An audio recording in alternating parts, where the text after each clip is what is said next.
Sejam bem-vindas e bem-vindos ao 5º episódio do Boca de Cena, o programa do podcast Avelola que trará aos nossos queridos ouvintes leituras de contos e textos teatrais na voz dos atores e atrizes da trupe.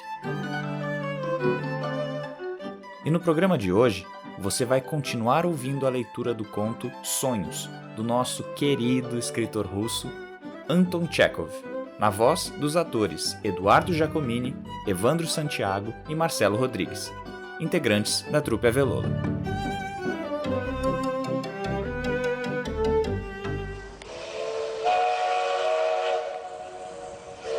Antes de tocarmos o terceiro sinal, lembre-se, o podcast Avelola é uma iniciativa independente.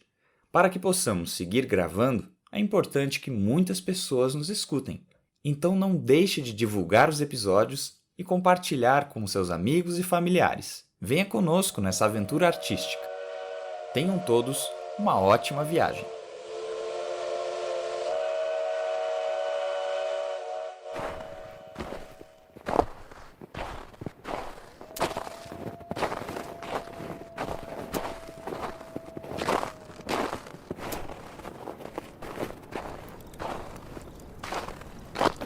Os cães sabem os seus nomes. Eu me chamo Andrei e ele se chama Nikander. Todo homem tem seu nome de batismo e possivelmente nenhum se esquece dele. Nenhum? Que história é essa de quererem saber quem eu sou? E que vantagem eu teria se o soubessem? Conheço as leis, meu camarada cristão. E como agora sou um vagabundo que não se lembra do próprio nome, o pior que poderia me acontecer era me mandarem para a Sibéria Oriental com 30 ou 40 chicotadas no lombo. Mas se lhes digo meu verdadeiro nome, seria novamente enviado aos trabalhos forçados, não tenho dúvida. Queres dizer que és um criminoso? Sou, meu bom amigo. Minha cabeça foi raspada e usei algemas durante 4 anos. Por quê? Por assassinato. Quando eu era ainda rapaz, mais ou menos com 18 anos, minha mãe pôs arsênico no copo do patrão em vez de soda. Havia grande quantidade de diferentes caixinhas na despensa, de forma que não foi difícil o engano. Ela era uma boa mulher, mas quem pode falar? O coração alheio é uma floresta espessa. Talvez ela o tivesse feito por engano. Talvez porque o senhor tenha se afeiçoado a uma outra serva e o coração dela não pudesse perdoar tal insulto. Nosso julgamento durou 2 anos. Minha mãe foi condenada a 20 anos de prisão com trabalhos e eu a 7, considerando-se minha juventude. E que culpa acharam em ti para te condenar? Fui considerado cúmplice. Eu dei ao senhor o copo. Sempre havia feito assim. Minha mãe preparava a soda e eu ia entregá-la a ele. Mas estou confessando tudo isso diante de ti, meu irmão, como diante de Deus. Ninguém jamais nos interrogará. Quer dizer que fugiste da prisão, não é verdade? Sim, fugi, meu bom amigo. 14 dos nossos conseguiram escapar. Deus os acompanhe. Escapuliram e carregaram-me com eles também. Agora julga por ti, moço. Tenho ou não tenho motivos para esconder o meu nome? Seria condenado de novo a trabalhos forçados? E que espécie de presidiário eu sou? Sou delicado e doente, gosto de asseio nos alimentos que como e na cama onde durmo. Mas que me levem para a Sibéria Oriental se quiserem. Não tenho medo daquilo lá. Como? Lá é melhor? É coisa completamente diversa. No trabalho forçado não estás melhor do que um caranguejo dentro de um cesto. Tu te sentes apertado, constrangido, molestado. Não há um cantinho quieto onde possas respirar. É o inferno na terra. Deus nos livre. Somos tratados pior do que cachorro. No exílio é diferente. A gente é registrada como todos os demais. O governo é obrigado por lei a dar a gente um pedaço de terra. Dar-me-iam terra para cultivar, amigo. E terra para um jardim, e terra para uma casa. Então eu lavraria e semearia, como outros homens fazem. Criaria gado e abelhas e ovelhas e cães.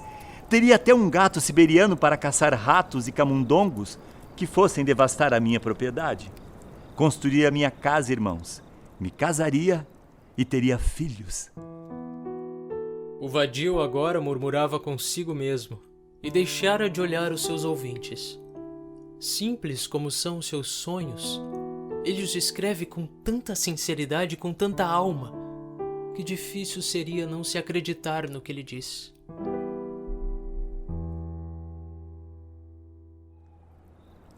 Não tenho medo.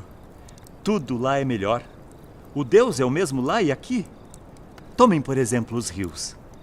São 1000 vezes mais belos do que os nossos. E os peixes? A pesca naqueles rios é simplesmente indescritível.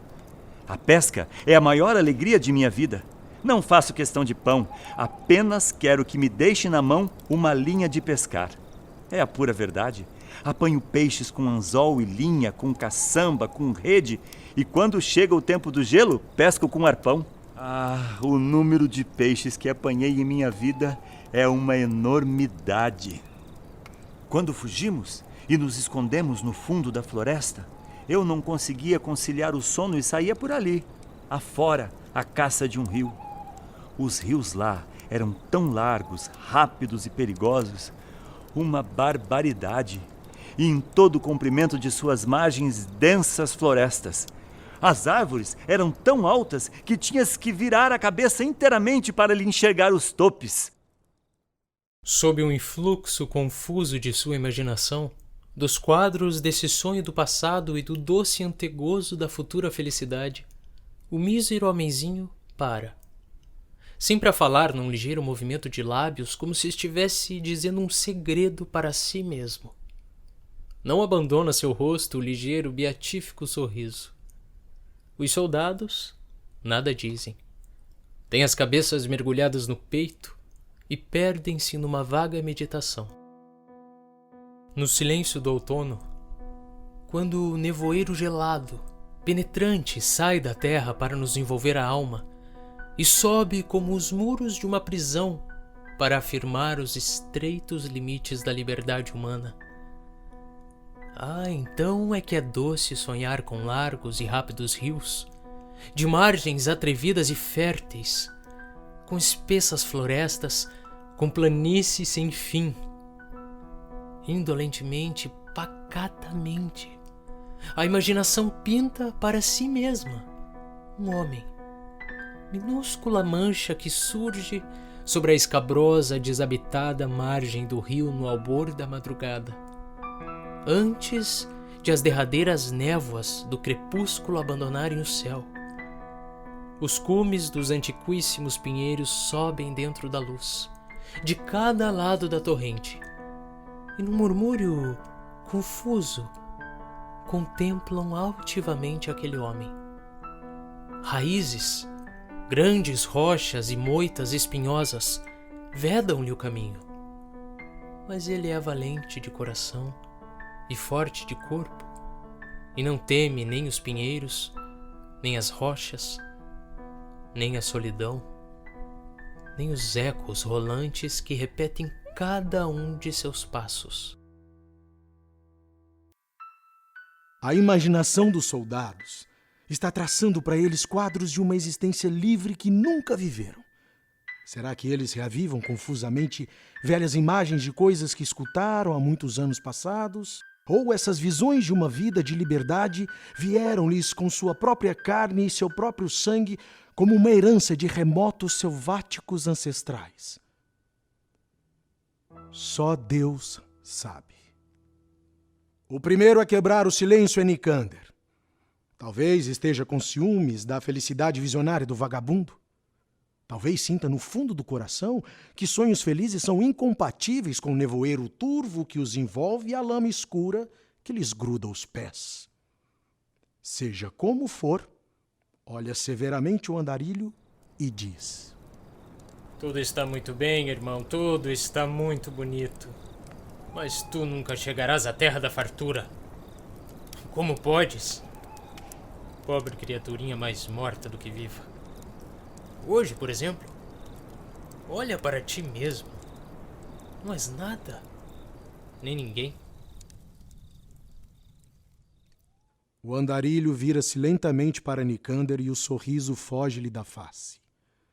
Olha desanimado para a grave fisionomia do soldado, como se tivesse sido pego cometendo um delito. Faz-se novo silêncio. Todos os três estão ocupados com seus próprios pensamentos. Os soldados esforçam-se por compreender o que talvez Deus somente saiba. A tremenda distância que fica entre eles e aquela terra de liberdade. Imagens mais claras, precisas e terríveis invadem a cabeça do vadio. Tribunais de justiça, cárceres para exilados e convictos, acampamentos durante a longa jornada, campos de concentração, o frio do inverno, doenças, a morte dos companheiros. Tudo isso perpassa vividamente diante dele. O andarilho pisca e gotículas saltam de sua testa. Enxuga a fronte com a manga, deixa escapar um profundo suspiro como se tivesse acabado de pular de dentro de uma fornalha. Enxuga de novo as têmporas com a outra manga e lança um olhar medroso para trás. É absolutamente verdade. O amanhã não existe. Nunca chegaremos. Olha para ti mesmo. Só pele e ossos. Isso te mataria, irmão. Naturalmente que o mataria. Ele não pode fazer isso nunca. Iria diretamente para o hospital de qualquer modo. A verdade é esta. O andarilho sem nome olha com terror para as faces duras e impassíveis dos seus agourentos companheiros de viagem. Depois, baixando os olhos, faz o sinal da cruz ligeiramente sem tirar o boné. Está todo trêmulo. A cabeça não para de sacudir. E ele começa a contorcer-se, tal qual uma lagarta pisada por alguém. Vamos embora. Já é tempo de andar. 1 minuto depois, os viandantes já estão de novo enterrando os pés na estrada lamacenta. O vagabundo leva a cabeça mais baixa ainda do que antes, e as mãos vão mais enterradas nas mangas do casaco.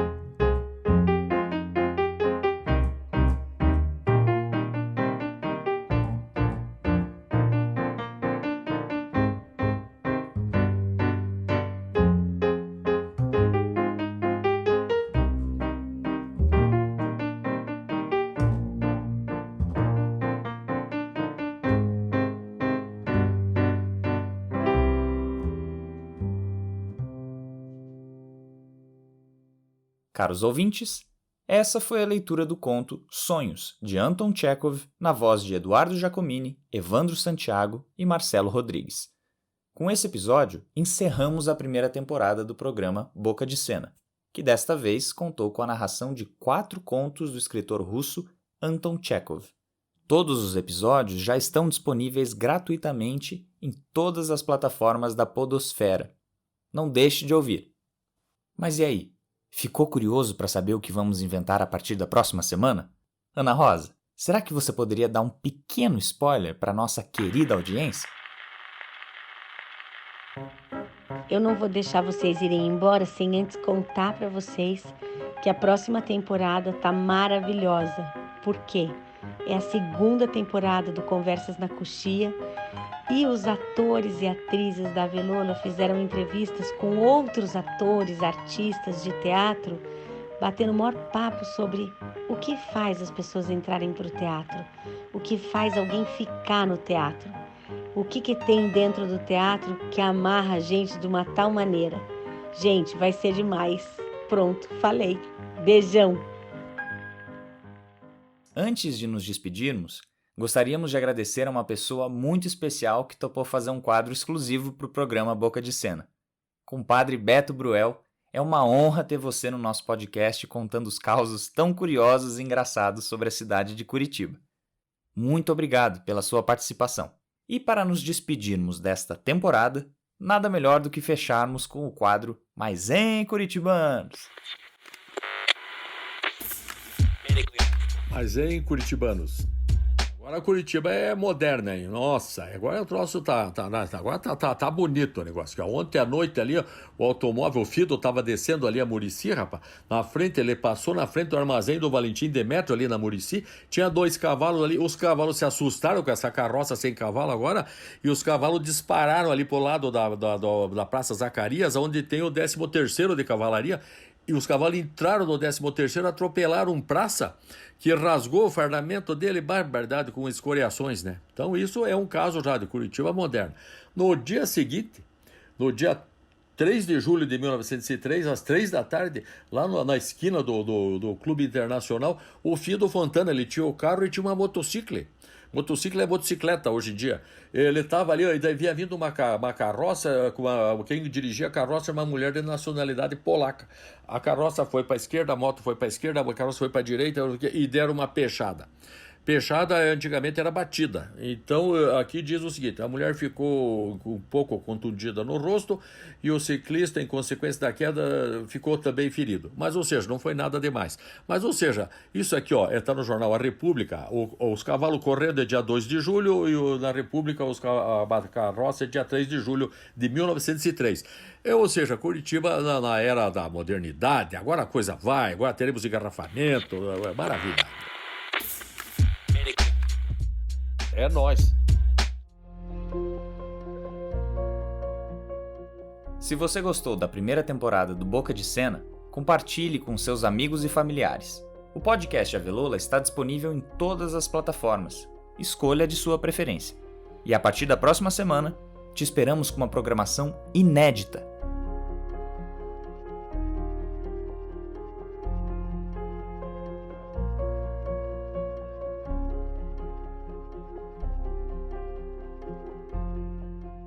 Esse episódio foi apresentado por Luiz Fernando Nicolosi. Elenco: Eduardo Giacomini, Evandro Santiago e Marcelo Rodrigues. Trilha sonora: Breno Montserrat e Arthur de Lima Jaime. Edição: Larissa de Lima e Breno Montserrat. Apresentação do quadro Mais em Curitibanos: Beto Bruel. Participação especial: Ana Rosa Teza. Roteiro: Trupe Avelola de Teatro.